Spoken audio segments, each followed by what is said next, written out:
good afternoon to each and everyone. We are the reporters from the Group D, and our topic for this day is the educational system of Japan. Here are the table of contents that should be discussed. First is the description or history of Japan. Next is the educational system. And last is the teaching process or profession. So first, the description and history of Japan.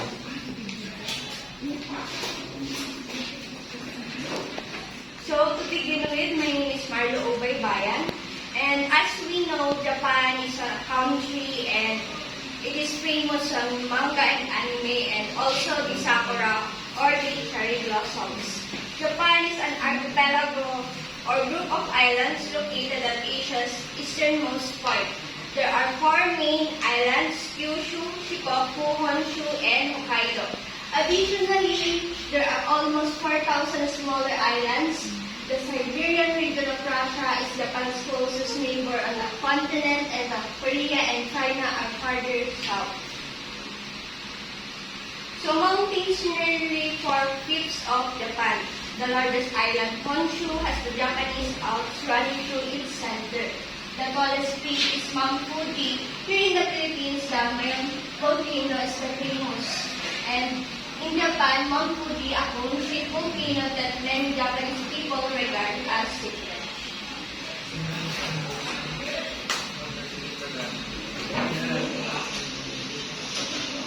So, next we are going to discuss the history of Japan. But before first, I would like to introduce my name. My name is Cristina V. Arquero, and let's proceed with our discussion. So, people first came to Japan about 30,000 years ago. At the time, the main islands were connected to Siberia and Korea by bridges of dry land. So, yung mga naunang pumunta doon sa Japan is nag-cross sila through the use of their foods kasi dry land naman siya at hindi naman siya water. The first society called the Homon culture arose about 12,000 years ago, and around the same time, the Ainu people arrived by boat from Siberia. The Homon and Ainu survived for thousands of years hunting, fishing, and gathering plants. So, nakasurvive sila through the help of their knowledge in hunting. Yun nga, sabi nga kanina, hunting, paghahunt ng mga animals, gathering plants, at saka fishing. And in 300 before Christ, the Yayoi people came to Honshu Island from Korea and China. They were skilled weavers. So kanina doon sa may Homon and Ainu, nakasurvive sila through their skills in fishing, hunting, gathering plants. Dito naman sa may Yayoi people naman nakasurvive sila kasi magaling sila sa weaving, tool makers, and farmers who began cultivating rice in flooded paddy fields.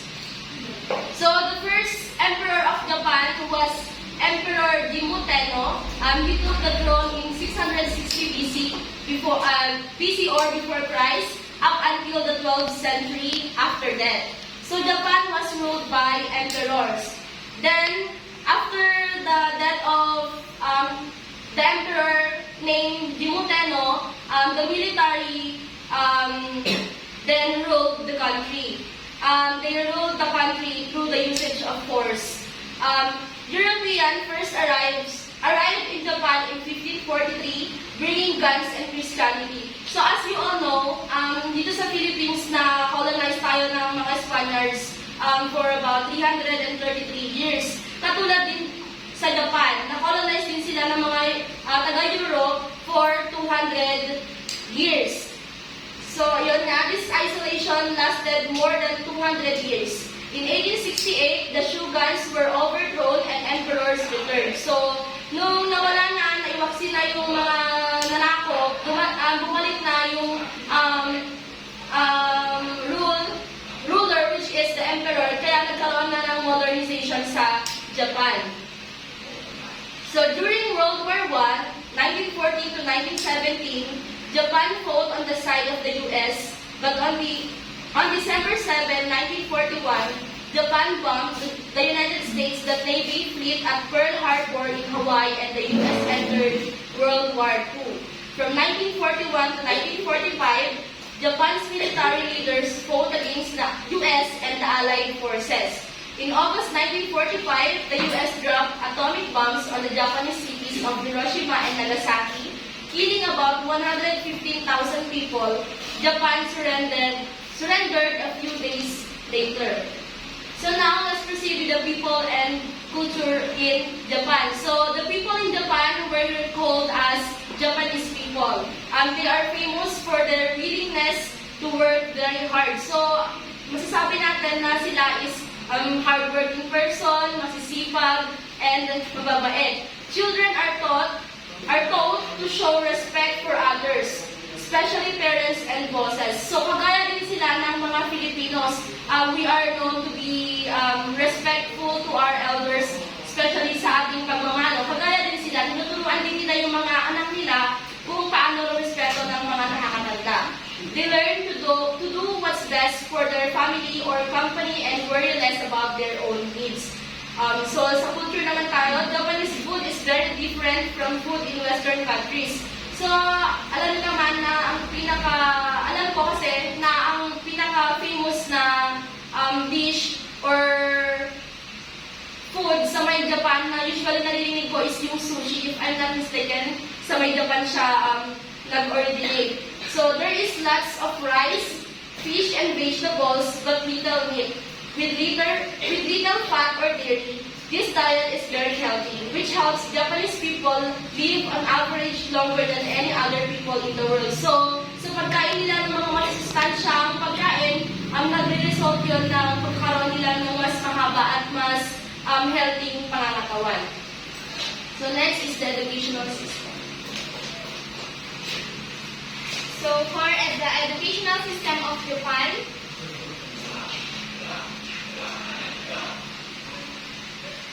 the Japanese educational system employs a traditional method of educating students and imparting necessary skills and knowledge. So here are the tables of educational system. For the primary education, children who are 3 years of age attend grade school or what is famously known as kindergarten. So here, children are encouraged to participate in extracurricular activities like dancing, singing, and drawing, and etc. During this phase, the students are taught basic reading and writing techniques, Japanese language and literature, and subjects like science, mathematics, physical education, arts, and etc. For the secondary education, grade 7 to grade 12, the secondary education divided into 2 levels, namely the lower secondary education and the upper secondary education. For the lower secondary education, spans for a period of 3 years, constituting grade 7 to grade 9, and is for students aged between 12 to 15 years. The result in these levels of Japanese educational system depend on whether the student would gain access to a good upper secondary level and fruitful career or not. For the upper secondary level or the high school, imparts education to students 15 years until 18 years of age. So this stage of the Japan educational system constitutes grade 10 to grade 12. So the curriculum in this are inclined more towards specialization like the science stream, commerce stream, and etc. For the higher education will be discussed by Ms. Genesis. So, to those who want to continue their studies, they can enroll with their university or course they want by completing the secondary education through entrance exam. So, we have the university or undergraduate. These students can opt for undergraduate courses in various national, public, and private universities. So we have this bachelor's degree which aims a 4 years course. So we have the professional or specialized training colleges aim to upskill the students who want to pursue a particular career. These types of institutions provide 1 or 2 years courses that aim to enhance the skills of the students in a particular field. They are aim to enhance their knowledge and skills to better education and life of the people in Japan. So here in the Philippines, we have the test that in Japan, it is likely in Japan that kung dito sa Pilipinas, meron tayong test that sa Japan, likely din siya sa professional or specialized training colleges. So junior colleges, students enrolled in junior colleges are taught various concepts related to subjects such as humanities, home economics, nursing, education, and sociology. If here in the Philippines we have the senior high school, parang related din siya sa junior colleges. But according to my research, this is in for 2 or 3 years courses, which is the associate degree. So we have the colleges of technology. Colleges of technology, which form an essential part of the Japan educational system, are specially designed to impart knowledge in professional fields like engineering, merchant shipping, and other related fields of study. If they want to continue their studies, they are eligible to apply to this particularly educational institute, which span for 5 years and 5 and a half, and so on. So we have the graduate school. The Japan education system offers an opportunity for students to gain advanced knowledge through graduate school.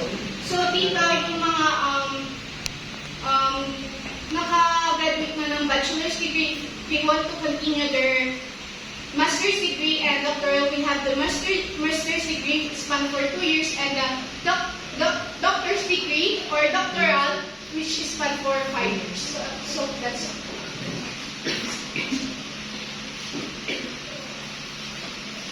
Now let's move forward to teaching process or the profession. Okay, so teachers in Japan, we have here the major 3 roles, which is first one, essential element in the success story of the country. So in Japan, ang taas ng tingin nila sa mga teachers. Kumbaga sa kanila, pag sinabing teachers, tama lahat ng sasabihin nila, tama lahat ng actions nila, and in any place, tama lahat ng kilos nila. And trusted for moral education and character development. Hindi lang sila pinagkakatiwalaan because they can mold other professions like tulad sa atin, pag sinabing teachers, sinaayan yung mga nag-mold na ng mga estudyante ng future soldiers, future police, future doctors. Sa kanila, hindi lang tungkol doon ang role ng teachers. Tungkol din sa pag-develop ng character ng mga student. Next naman is expected to infuse cultural values at all places.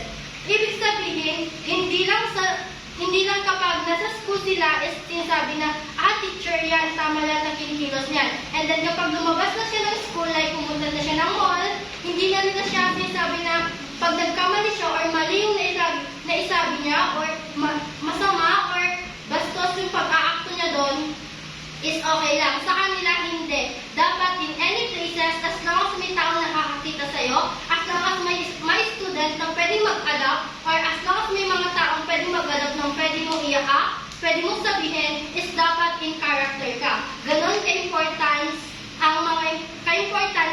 ang mga teachers doon, and ganon din kahirap ang role ng mga teachers. Next one is the increase in remuneration. Ito yung sinasabi nilang parang naging way kung bakit tumataas yung appeal ng mga teaching career has heightened, sinasabi dito. Ibig sabihin, itong remuneration na to is ang laki ng impact para gustuhin ng mga tao or gustuhin ng mga estudyante doon na maging future teachers din. Meron din tayong Global Teacher Status Index dito, which is based on 2013. It says that average annual salary of teachers is equivalent to $43,775, which is second to Singapore. So, in that part na lang, makikita natin na sobrang taas ng salary study nila. Hindi sinabi or hindi na-specify kung ano yung sound ng mga teachers from preschool, secondary, and tertiary, but this is the average. Next one. So let's proceed. Teaching is one of few life and professional career opportunities readily available to women in Japan. 90% of the new teachers have 4 college degrees, with most having majored and in other areas than education. They fill up 1/3 of the openings in the elementary level, 2/3 at the lower secondary level, and nearly 9/10 at the upper secondary level. So let us proceed to teacher certification. First class certificate is paid in a preschool, elementary, or secondary teachers with basic qualification of learning earn a bachelor's degree. Second class is certificate with 2 years of study, 62 credits units in a university or other post-secondary institution.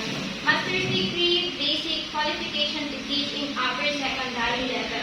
So parehas din dito sa Pinas, and able to teach, we have to earn our bachelor's degree first, and then if we claim our bachelor's degree, pwede tayo makapagturo, and then it is our choice to take master's, then doctorate. Ang pagkakaiba lang dito sa Pilipinas is dito meron doctorate, and dito sa Japan is wala. Hanggang master's degree lang. Next is Okay, so in addition to the length of study and degree qualifications, prospective teachers must earn a prescribed number of credits in education, studies, and in the subjects to become. So we are all familiar about the credits. Let's just focus on the subjects to become. Sa Japan, pag graduated ka ng English ay ng Edo, and ang course na i-graduate or yung major na i-graduate mo is English, you need to take other subjects para maituro mo yung subject na yan, which is similar din dito sa atin. If we want to study or if we want to teach mathematics, we need to study mathematics first para maituro natin yun. May kakilala akong teacher, which is example yun ng teachers dito sa Philippines, na similar din naman sa Japan, is yung teacher siya na ang major na nag-graduate niya is mathematics, pero kailangan, or dun kasi sa school na gusto niyang pasukan is kailangan nila ng teachers for TLE, wherein nag-undergo siya ng different activities and tests sa TESDA, na kung saan is pinursu niya yung subject na kailangan sa school na yun para makapagturo siya doon. And then, nung nag-graduate niya yun sa TESDA, nakuha niya certificate niya, and yun yung nag-serve as parang gate pass, gano'n sana, para maituro niya, or para makapagturo siya dun sa school na yun. Next, becoming employed as a teacher. becoming employed as a teacher prefecture. So, ang prefecture daw dun sa Japan is their region. So, prefecture plays an important role in the selection and hiring of teachers. So, sabi ni Ma'am Witch Knowledge, kung naalala nyo, na some of the other countries na kahit makapasa ka dun dito sa licensure examination dito sa Pilipinas, and then you want to apply to Japan, is magte-take ka pa rin ng licensure examination nila doon kasi magkaiba yung license exam dito sa Pilipinas and then sa Japan. Pero sa Japan is by region siya. Remember, a teacher applicant must have license to teach from a prefecture board of education. So suppose ko sinasabi, applicant must have license to teach from a prefecture board of education. Next. Okay, so we have here the prefectural appointment examination, which serve as the license or applicant is required to have a license. Kung dito sa Pilipinas, we have the LET, which is hinahawakan or minomonitor natin ng PRC, if I'm not mistaken. Sa kanila naman, they have the PAE na hindi sa atin, magkaiba nga lang ng name. And then dun sa kanila, they have 2 stages. Hindi lang porket sinabing examination is ibibigay nila yung paper and you just need to answer it. Hindi. Sa kanila, aside from written, which is composed of general education, including yung special fields and skills for PE, music, and art, meron din silang tinatawag nila interview. Ibig sabihin, kahit na ace mo yung written test nila, if you did not pass the interview, then you will still fail. Hindi namin nahanap kung ilan yung percentage, kung 50-50 ba yung percentage dito. Hindi namin nakita yon, but still, ito yung lumalabas na stages. And what is important here is you need to pass this both or these two stages. Next one is age. Age. Factor needed to consider when applying. More than half of the prefectures requires applicant to be under the age of 30. So, ang ideal applicant nila is under the age of 30. Okay, so lifetime employment policy. Ito yung isang policy sa mga teachers or applicable for teachers in Japan, which is very useful or very important or ang gandang policy. Kasi, being promoted on the basis of seniority, ibig sabihin, wala silang retirement. Hindi porket inabot ka na ng 60 to 65 is retired ka na. No, as long as you can teach, then you can teach. Pwede ka pa rin magsahod and such. Reasons why prefectural and municipal boards of education are very careful selecting new teachers. Because of this, hindi sila basta-basta tumatanggap. Hindi porket, pasado niya na, okay na. No, maraming process na kailangang pagdaanan dahil dito. Kasi sino ba naman gustong tumanggap ng mga teachers na hindi naman well qualified, though qualified sila dito, pero throughout times hindi naman sila effective in teaching ganon, then useless. So, sinabi ko kanina na no retirement, diba? So, paano sila natatanggal or paano darating dun sa panahon na hindi na sila pwede magturo aside from hindi na nila kaya, like siguro dahil na sa katandaan, meron sila tinatawag na unethical conduct, wherein ito yung rason kung bakit natatanggal ang mga teachers. For example, isang bata ko pa naman, kaya ko pa magturo, maganda ako magturo, effective ako, but if bastos ako, nagmumula ako sa class, or hindi na nagugustuhan ng mga teachers yung way ng pagtuturo ko because of my unethical or hindi na ako sumusunod sa sinasabi nilang right conduct, then that is the time na pwede nila akong patanggalin sa posisyon na yan, or pwede nilang tanggalin yung license na pinaghirapan ko. So, that's all our presentation. Teaching is a profession na very hard, but let us remember na teaching is, kahit hard siya, ang sarap naman sa feeling kapag nakita na natin yung mga student na ang saya na, ang successful nila and such.